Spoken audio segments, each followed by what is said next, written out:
Yes, Roma wines taste better because only Roma selects from the world's greatest wine reserves for your pleasure. And now, Roma Wines, R-O-M-A, Roma Wines present Suspense. Tonight, Roma Wines bring you Mr. Glenn Ford in End of the Road, a suspense play produced, edited, and directed for Roma Wines by William Spear.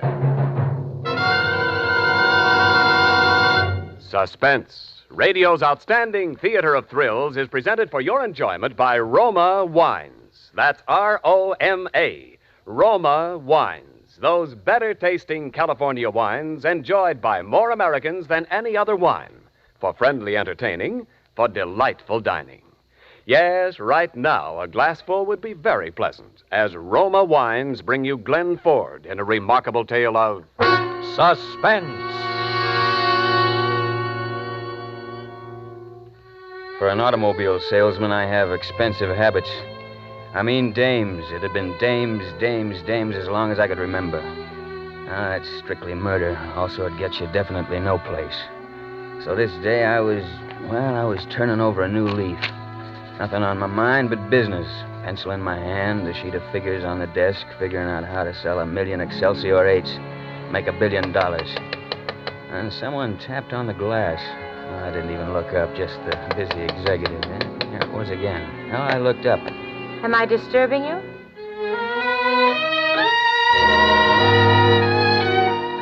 Was she disturbing me? I got up in a trance and followed her across the showroom floor. It seemed as though I'd never seen anyone walk like that before in all my life.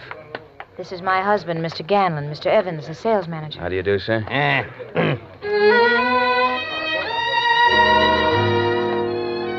So she had a husband. He was a little sourpuss runt with a limpy leg about twice her age, dressed like dough. The kind of dough that you could buy Excelsior 8s by the dozens. But I wasn't thinking about that now. I was thinking about her. I was thinking that the best way to guarantee seeing her again was to send them out that door in an Excelsior 8. So I pasted on the big salesman's smile, went to town. Now, this is our customs line, Mr. Ganlon, distinctive in appearance. You'll notice the three-tone color effect inside and out, upholstery to match, huh? And the broad, graceful, sweeping lines, a thing of beauty. What's under the hood? That's a question that I've been waiting for. Why the world-famous Excelsior motor, Mr. Ganlon? Gan, please, I've never driven in an Excelsior. Perhaps Mr. Evans would take us for a ride. Oh, now look here, Sylvia. Gan, please. All right. It won't take a minute. Yeah. Try that rear seat, Mr. Ganlon. You'll find it broad and luxurious. Now, Mrs. Ganlon, if you'd care to sit up here in front, you can see what it'll do. Thank you. Hey, you see how it handles, Mr. Ganlon? It's like a baby carriage, eh? Well, keep your eyes on the road. I turned the corner on two wheels, explained about the minimum sway being on account of the stabilizers. Well, I got a couple of grunts for that try. In the mirror, I saw he'd closed his eyes, so I turned to her. I still didn't know if this deal was going to be too easy, but one look at that look in those eyes, and I began to have a rough idea. What do they call you? Which they? Your friends? Speed. How about you? Sylvia. Why the speed, Evans? I like to get places. I like to go places. It's the same thing. Maybe you're right. Maybe we're both right. Maybe, Speed. Maybe.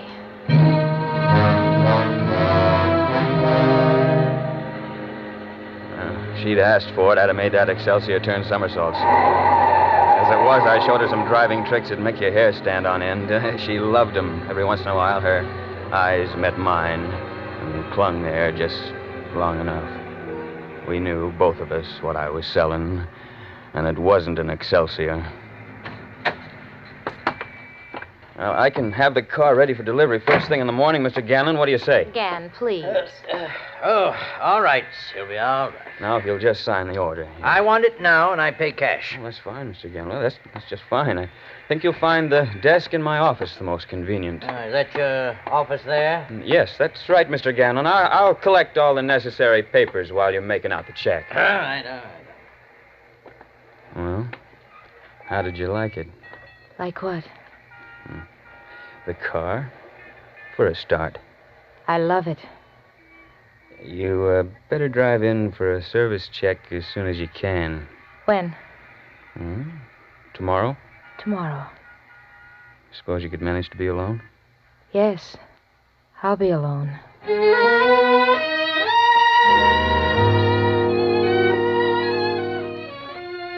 She came in the next morning. She was alone. Well, from that day, we went places. We went there fast. But this was, well, it was different. She was different. Different from anything I'd ever known before. And in less than 2 weeks, I knew I didn't care about husbands or Excelsior 8s or even $1 million. All I cared about was her. And it was the same with her most of the time. That was what was tearing me up. The way it was other times, standoffish, scared. I was screwy. I didn't get it. Well, one day we were down at the beach. As usual, lately we were arguing about it. Oh, please, Speed, don't. Oh, what's the matter with Reno? We've got to do something about it someday, haven't we? Oh, yes, yes. Well, that's what they got Reno for. He'll come after me. I'll let him come. We'll tear up his claim check. Speed, I want to run along the beach. Come on. Hey, 33, I'm too old for this stuff. Hey, wait a minute. Anyway, look. Speed, you got to learn to relax. I lost my roller skates. I'll get you another pair. I don't need skates. Yes, you do. That's all right. All right, Sylvia. Oh. Look, listen, Sylvia. Cut out the horseplay and quit stalling. I want a decision. One way or another now. Oh, darling, now you're angry. I am. It's a screwy deal. You love me. You want to leave him, but you won't. Oh, but I will, darling.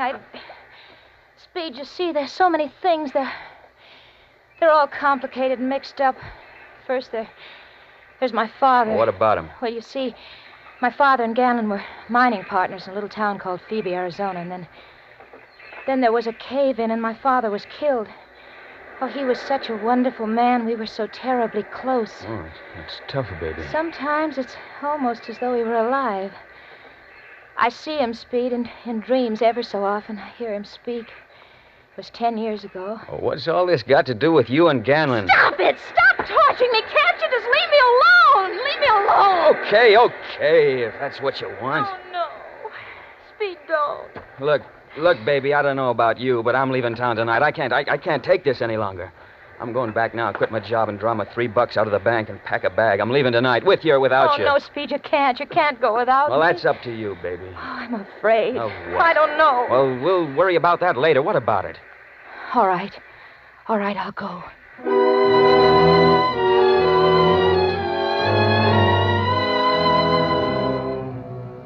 I was to meet her at the usual place at 8 o'clock. I was on time, but even before I got there, I realized she'd never show up. I waited an hour, and then I crossed the street to the apartment where they lived, the 7th floor, 707. She must have been hanging around the door because it opened almost at once. She came out in the hall, closed it behind her. She was scared to death. Speed, you've got to get away, right away. Not without you, baby. No, listen.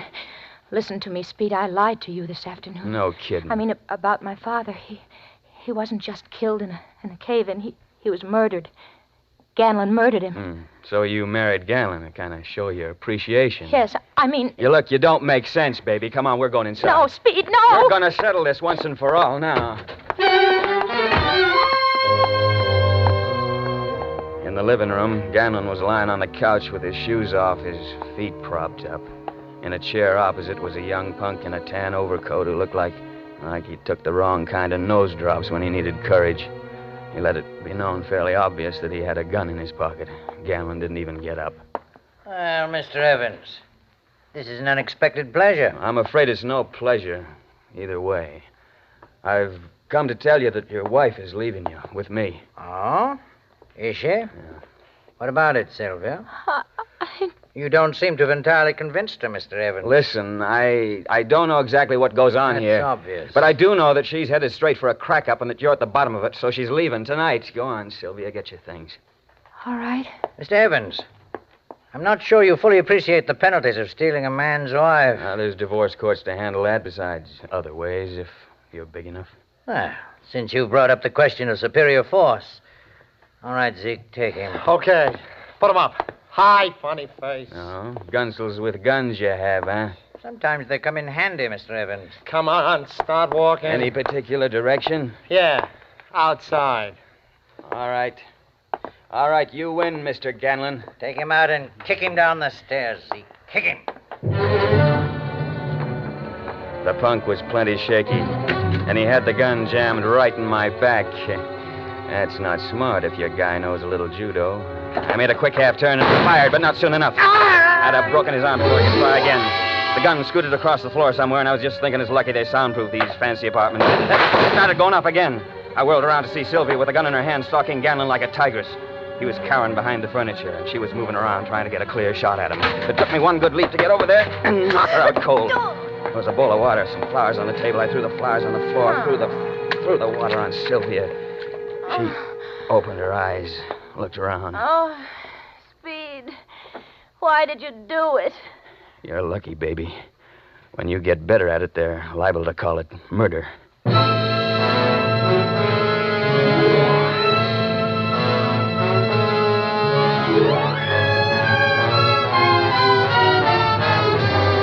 For suspense, Roma Wines are bringing you Glenn Ford in End of the Road. Roma Wines' presentation tonight in radio's outstanding theater of thrills, Suspense.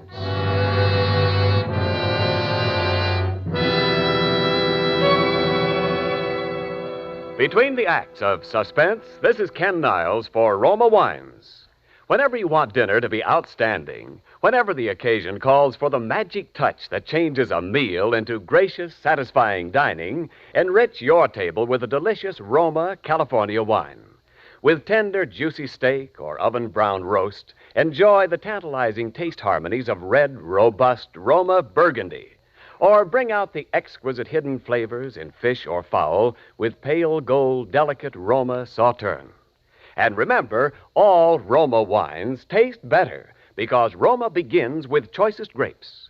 Then, with unmatched skill and resources, Roma guides these naturally finer grapes unhurriedly to tempting taste perfection. Later, Roma places this luscious grape treasure with Roma wines of years before, and finally, Roma selects from the world's greatest wine reserves for your pleasure. With your dinner tomorrow, enjoy better tasting Roma wines. That's R-O-M-A, Roma, the greatest name in wine. And now, Roma Wines bring back to our Hollywood soundstage Glenn Ford as Speed Evans, with Kathy Lewis as Sylvia Ganlon in End of the Road, a tale well calculated to keep you in suspense.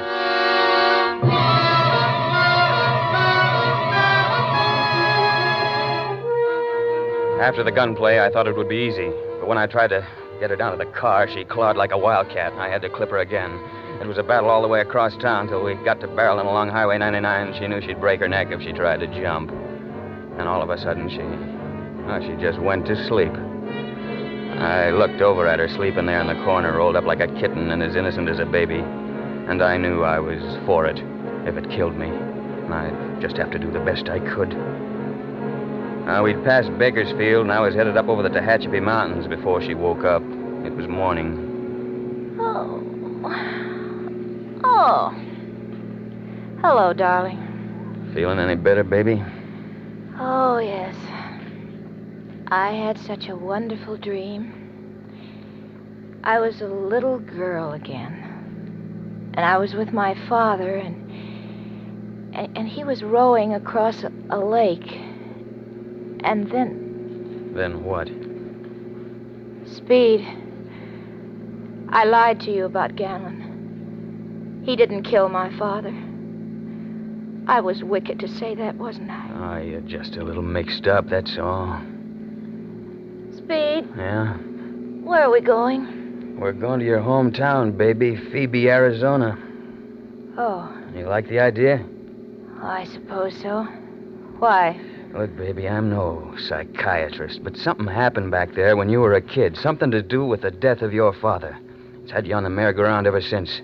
So much so that about 9 hours ago, you tried to kill a man. I said I was sorry about that, Speed. Sure. But if you and I are going to make a go of this, I think we ought to do something more besides just saying we feel sorry, don't you? You make it sound as though you thought I was going to go around killing people for the rest of my life. All I say is that you're not going to be very happy until we know the facts about this thing, whatever they are. Until you've faced the facts, and from then on, we can forget it. Speed, Yeah. I'm terribly hungry, aren't you? Yeah, I could do with a little something. Look, there's a place up ahead. No, okay. Bus just pulled in. Yeah, it's one of the regular stops here. Speed, kiss me. How's that? Oh, that's wonderful. All right, let's go, huh? My, what a lot of people. Those big buses hold a lot of people, baby. Help! Help! I'm being kidnapped! Come here. Help me! Help! It's all right. It's all right. She's my wife. Hey, what's going on here? I'm not. I've never seen him before in my life. What? I'm being kidnapped. Oh, he hit her! Hey, that's no way to treat even your wife, mister. All right, if you must know, she's crazy. She's What? my wife, but she's hopelessly insane. But I don't care.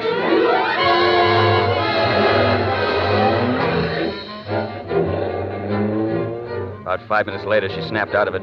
You'd think nothing at all had happened, but I wasn't taking any more chances. I took to the side roads wherever I could, figuring the cops would be on my tail any minute, so we didn't cross the state line till after midnight. Well, it was next morning when I kicked it out of gear at Phoebe, Arizona. There was only one hotel. We registered, adjoining rooms. All the time, I was watching her like a hawk. I didn't need to. Now that we were there, she seemed glad. Now, we'd been in our rooms about 5 minutes when the phone rang. Hello. Mr. Evans? Yeah? Just a moment, Mr. Evans. Mr. Evans, this is San Francisco, operator 23. We've got a long-distance call for you. San Francisco? Yes, sir. We've been trying to reach you all night. Shall I put your party on now? All right, go ahead. Hello, Evans? Yeah? This is Ganlon. You must have a private eye on your payroll, too, huh? I know you're an intelligent man, Evans, whatever else you may be. I knew where you'd go. But I want to tell you something. You're getting in deep water. Deeper than you know anything about. And you hope I'll drown, huh? All right, maybe I will. But I'm still wading in. I'm coming down there, Evans. In the meantime, keep quiet and keep her quiet. And keep your nose out of things. What's that supposed to be? A threat? I'm not threatening you. I'm telling you. For your own good. It was Ganlon, wasn't it? What? Yeah, he called to give us his blessing. He's coming down, too, isn't he? Maybe. I'm glad, Speed. You just can't know how glad I am. Yeah, that's going to be real cozy, just the three of us. You've been cruel to me, Speed. Oh, me? I've forgiven you, though. You know that. Why, sure, baby. I just didn't understand at first, but I understand now. Why you brought me here, I mean. You're going to find proof that Gan killed my father. I'll work on that. I can tell you exactly how it happened. You said yesterday you were lying. Oh, don't try to confuse me, Speed. Do you want to know or don't you? Sure. Let's have it. Well, my father and Gan were tunneling a new shaft in the side of the mountain. They were working alone that day. They'd set a dynamite charge inside the shaft with wires out to the ignition box. The box worked with a plunger, but when my father pushed it down, the dynamite didn't go off. He went back inside to find the trouble. While he was in there, Gan pushed down the plunger again.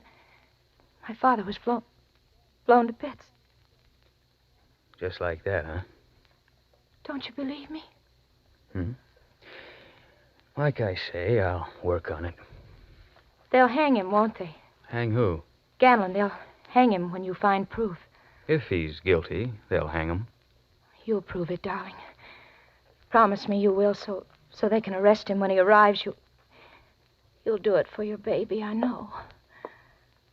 Kiss me, darling. How's that? Oh, that's wonderful.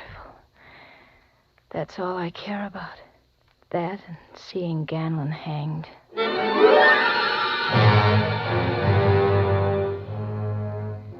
She went to sleep then, just as peaceful as you please, dreaming of Ganlon with a rope around his neck. Well, I found the thing they call the City Hall. Asked to see records on her old man's death. Well, they hemmed and hawed some, and then it came out that half the town was burned down a few years back. The records went up with it.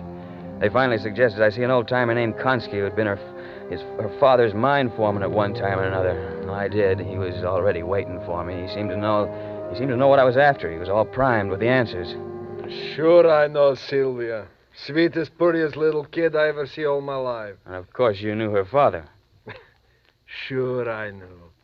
I guess Sylvia must have been pretty fond of him. Sure she was crazy about him.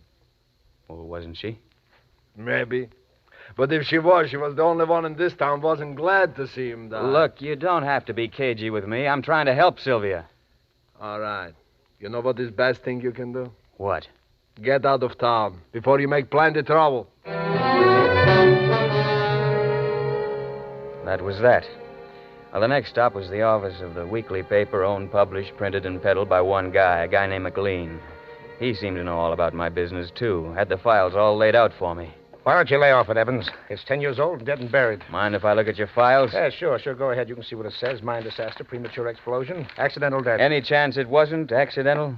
What do you mean? Any chance that Ganlon did it? Not a chance. You seem pretty sure. Did you ever notice that gippy leg of his? Yeah? Well, that's how he got it. He was in the mine when it happened.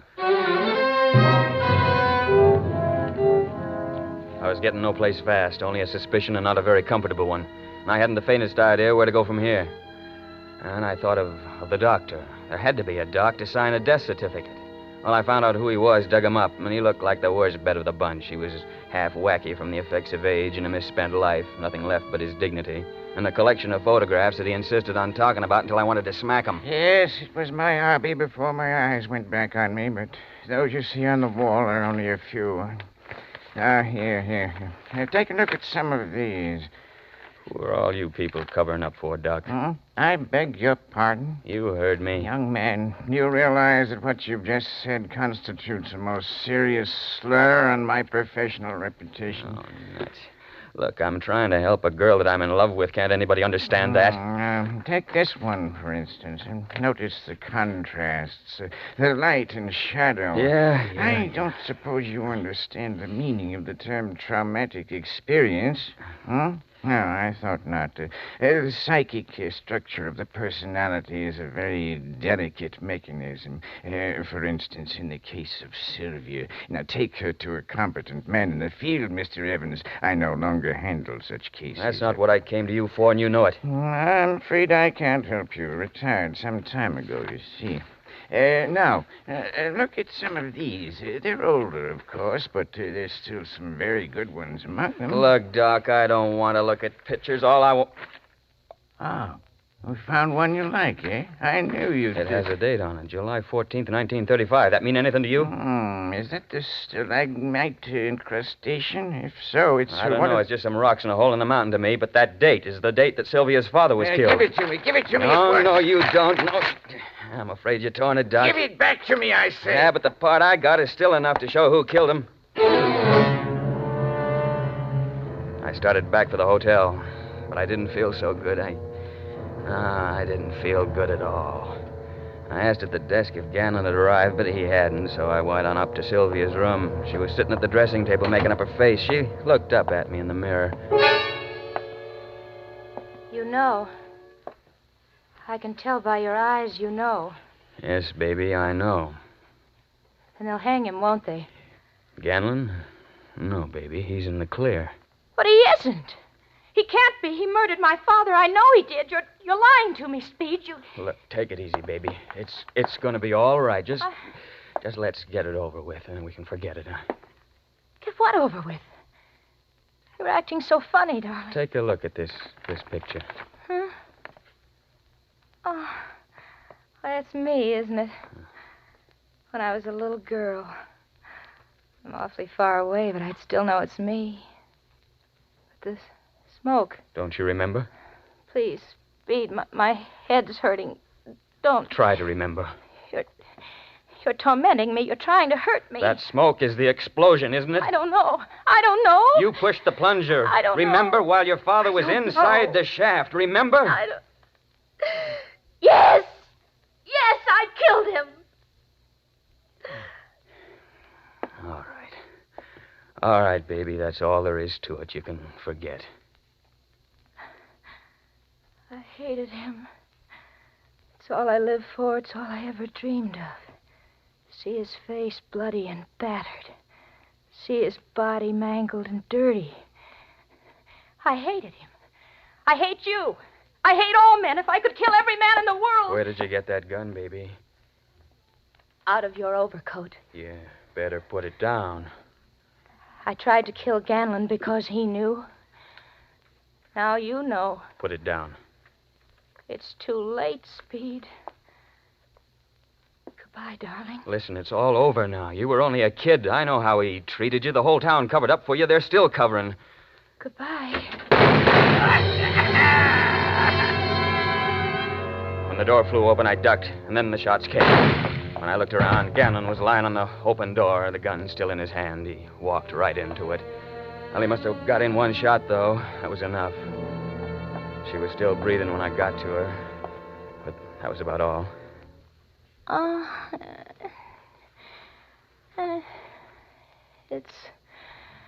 It's all right now, isn't it, darling? Sure, baby. Everything's going to be all right. Kiss me. Yeah. How's that? Oh, that's wonderful. But I wasn't so lucky this time, was I? Not too lucky. I didn't miss. No, baby. You didn't miss.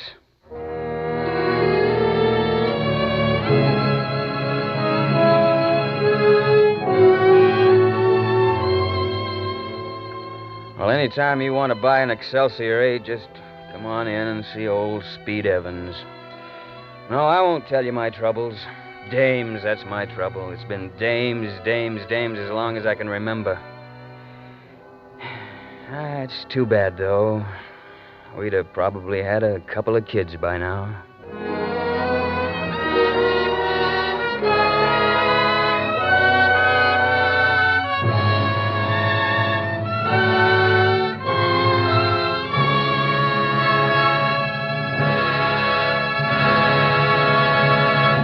Suspense. Presented by Roma Wines, R-O-M-A, Roma, America's favorite wines. This is Ken Niles returning to our suspense microphone with the brilliant star of tonight's play, Glenn Ford. Glenn, you did a magnificent job. Believe me, I want a recording of your performance for my own personal library of suspense records. Well, thanks, Ken. You're a record fan, too, huh? Well, Mrs. Ford and I can't resist a brisk disc. A brisk disc? Yeah, you know, a torrid wax, a hot platter. Oh, now I get you. Say, speaking of platters, Glenn, isn't Mrs. F. likely to serve you a nice sizzling platter garnished with a thick, juicy steak some night soon? Oh, she's better, Ken. Well, good, because I have a little gift for you that'll make any steak taste better. Oh, suspense me no further, Ken. What's the secret? Your gift, Glenn, is a basket of Roma, California wines presented by Roma, America's greatest vintner.